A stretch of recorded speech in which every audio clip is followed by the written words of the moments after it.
Good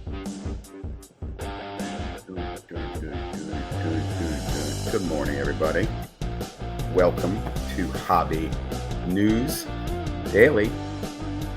I'm your host. It is Thursday morning. I'll be honest, I'm running behind. A lot to do today, a lot to do yesterday, but I got a lot to share with you today. I got some thoughts, some insights. I was hoping to go live last night or tonight. That's just not going to happen. Maybe it's this weekend, guys. So much cool stuff going on, man. Hope you're enjoying the hobby yourself, having a great time. Remember, it is a hobby. We're having fun. Don't take it too personally. I'm just an entertainer here. Got a lot to share with you today. We're going to go ahead and pause the music. I'm going to go ahead and present. I'm going to stay off camera today. I just do not look presentable right now. You're going to have to trust me on that. Let's go ahead and jump into some hobby content. Let's start with lawsuits. And I know I'm going to start here at Lawsuits Funko. It's only important you understand what's kind of going on here, but Funko is getting sued because basically they misinformed their shareholders. Now, I bring this for two reasons. Shareholders, understand how shareholders impact collectibles. Watch Funko. But remember a few months ago when Funko was raised complaint, Funko threw away millions of dollars of Funkos. They put them in the trash. That was a technology problem. Wow. I'll leave it at that. But there's a lawsuit over that. Now, what's more relevant to us in the sports card world, collectibles are important. And again, watch the Funko lawsuits and how again, shareholders affected Hasbro, how shareholders are affected Funko, how they could and will affect the Fanatics in the future. Anyway, over here, Paul Lascow, love his channel, love his Twitter. He does a great legal eagle view of sports cards. The one today is on, there's a lawsuit. UD Upper Deck is basically suing over the Lorcana series. Ravensburg responds to Disneyland Corner lawsuit. So I'm not going to read this all to you, but check this out. It is interesting. It makes me think again that Jeff Wilson going out and making the wrong call again. Disneyland Corner is going to be the best things in sliced bread. Well, looks like they're going to run into a few obstacles there. Sliced bread right to the bread slicer. Okay, let's start with some super cool news. The beginning of the end at SGC. It is official. SGC is basically done. I know today is what? June 8th. The only thing that's going to save SGC is they're going to get acquired. Now, they'll get acquired because they'll be terribly mismanaged and there'll be a steal like dimes for dollars on the value of the company. But this is their peak. They will continue downward from here. I don't see them going anywhere else. If you look at the numbers, guys, and you see the trend, I'm tired. It looks better in a tuxedo. Let me just say this, dude. The only thing that looks good in a tuxedo is your son on prom night when he's going out. That's it. And then he never wears tuxedo again. And that's the last time I wore a tuxedo, right? I mean, nobody wears tuxedo except for prom night. So tuxedos is a stupid idea. Oh, it looks good in a tuxedo. No, it doesn't. It looked better in a PSA slab with the gem mint 10 on it. Let's not lie, because we want favorable grades. And to be real honest, it looked really better in a tag slab. I mean, tag slab looks a lot better than freaking looks better in a tuxedo. SGC does nothing, guys. Okay, let me get my point. SGC has dropped their prices. They're dropping their prices again. And they're fast. Remember, they're fast, guys. That's all I hear about them. They're fast. If you're in the flip game, you got to use SGC. I heard a content creator actually say that. You can't be in the flip game unless you use SGC. Did you know that PSA has this thing called, express grading? Did you know that? And did you know that grades come back in 90 days? And did you know that it's not necessarily, I can still make money not selling in the first 5 days with an SGC slab where you're going to get 60, 70% of the value. I'll patiently wait the 90 days and get 100% of the PSA value. There's no reason to use SGC. And the reason I'm so hard on SGC is they do nothing for you guys. No set registry, no authentication of autos. And here's my favorite part. I have my favorite up here. Dustin goes on talking about this is great for SGC. And he even puts this line in here, guys. Listen to this. And they don't authenticate the autographs because they let the manufacturers do that for them. Dustin, tell me about the Dak Prescott autographs that Beckett found were not signed by the player, not the manufacturer. Because Panini, Topps, these guys, you trust them? It just makes me sick, dude. It personifies. Does it personify? I want to say, why, Dustin? I'll tell you why. Because you're an SGC employee. You're on their payroll, not a direct employee, but you're on their payroll. So you're going to tell everybody, hey, this is great. Prices are great. I'm going to tell everybody again, this is the beginning of the end of SGC. If you want to collect for your PC, check out tag grading. I mean, these slabs are sexy. They give you everything you want to have in a grade, right? They give you the details, they show you what's wrong with it. They give you a great slab. Everything you want as a collector is right there on the tag slab. So don't tell, like, and I'll tell you this: the only difference between SGC and CSG is the power of the wizards. One uses technology wizards, the other uses wizards, but neither one of them authenticate autographs, right?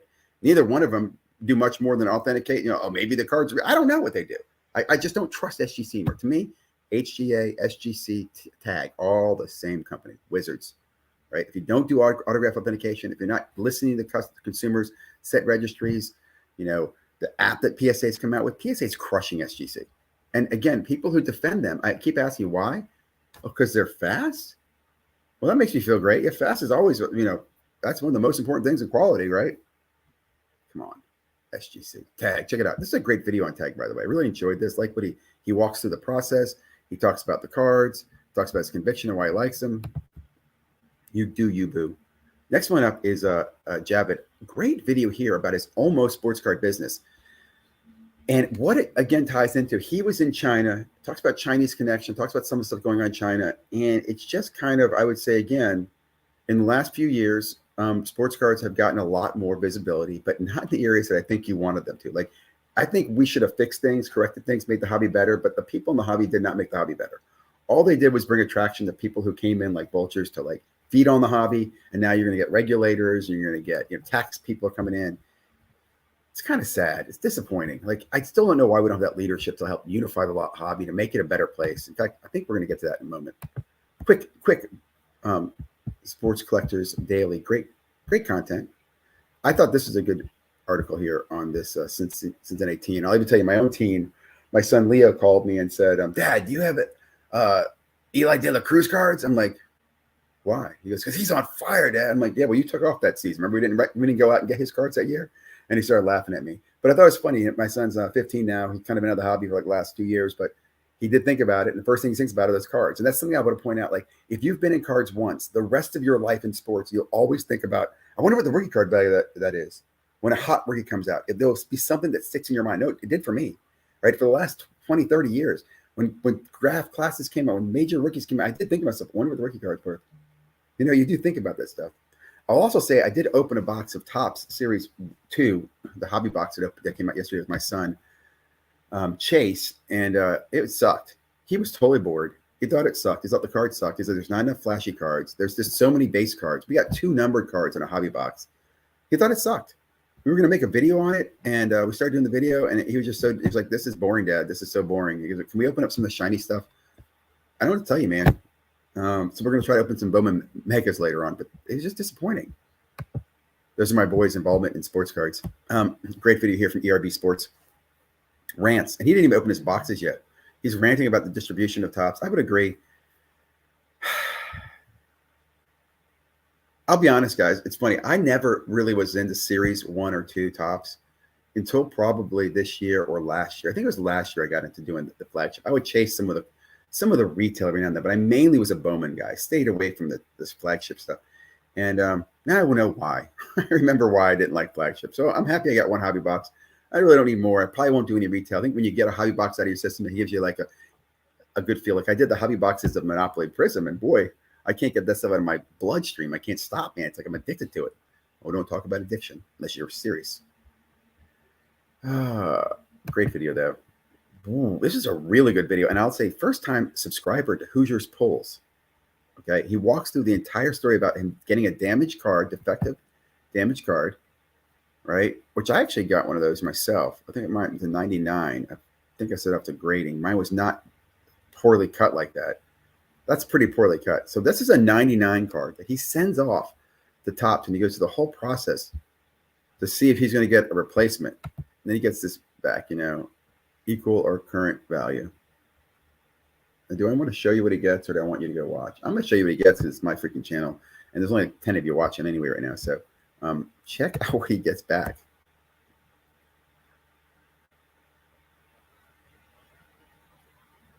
That's pretty cool, man.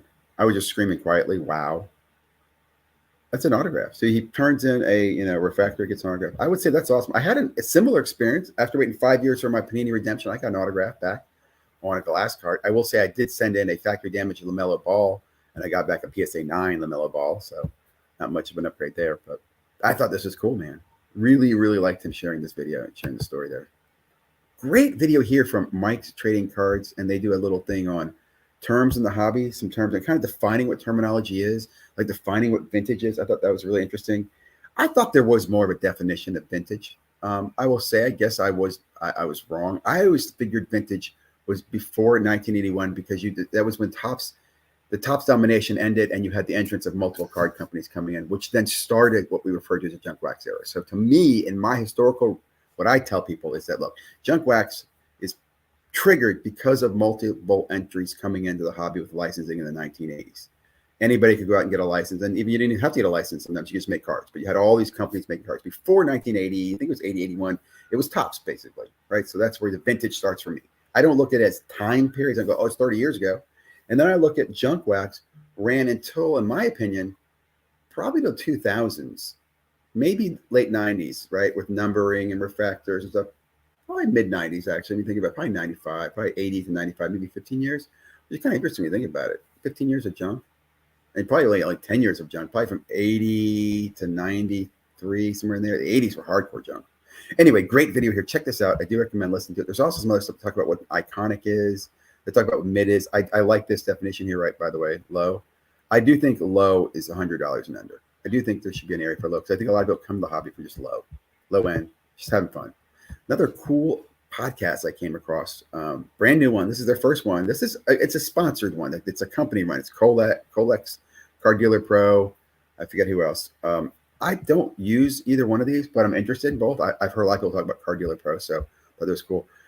They talk about through the mail autographs, and there's an interesting comment here about one of the guys makes a comment about prospecting on quarterbacks, and he says, "Oh, just buy any quarterback and sell him when he gets traded or he starts." And I thought to myself, that's interesting.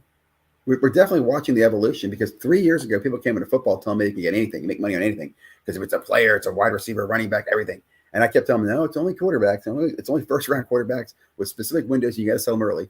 And then people now, 3 years later, go, it's all quarterbacks. I still think that's risky. Personally, I think it's specific first-round quarterbacks, and you sell them within the first 2 to 3 years. But it was cool listening to this. Really was. I loved it. And I will be listening for more. Let me see. Anything else? Oh, I will say I'm putting together a ComC video. I want to share a little tips on ComC. Hopefully I'll get that out today or tomorrow or sometime this week. I don't know. We'll see. Oops, let's stop that. Go back to the beginning.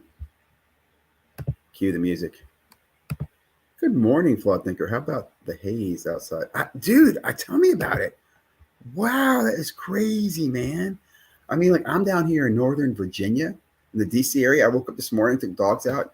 I'm like, is someone burning their leaves? And that's crazy. It does make you think about how small a world we really live in, this global world, and how, we really are more connected than people think. Doesn't it? I don't want to get too deep there, but it's scary. Thanks for being here, man. You work in DC? That's awesome. We should get together sometime. 2 words. Ben Joyce. You heard it here first. Really? Okay. I will say, man, you give some of the best information, the best tips, Mr. Mancini. I did not run the collector's rant today. I decided not to share that with everybody. I did run it personally, and I'm going to do something on that because everybody needs to listen to the collector's rant. Yeah, I'm actually heading down to DC. That's why I'm running a little late today. I'm just to get into the shower next. Get out the door probably by 10, and I'll be down in DC most of the day. Guys, have a great day, man. Really appreciate it. Didn't know you were Northern Virginia. I go there several times a year. Yes, I'm in the Northern Virginia area outside DC. I have a cabin not far from Chantilly, guys. If anybody comes up for the Chantilly show and you need a place to stay, my cabin is about 1 hour, maybe under an hour from the Chantilly show. So it's not like it's right down the road, but I do have a cabin that I'd be happy to make available to sports card friends who might come visit. Hit me up on the DM. Peace. Have a great day, guys. Thank you for listening. Really do appreciate it, man. Really do appreciate it.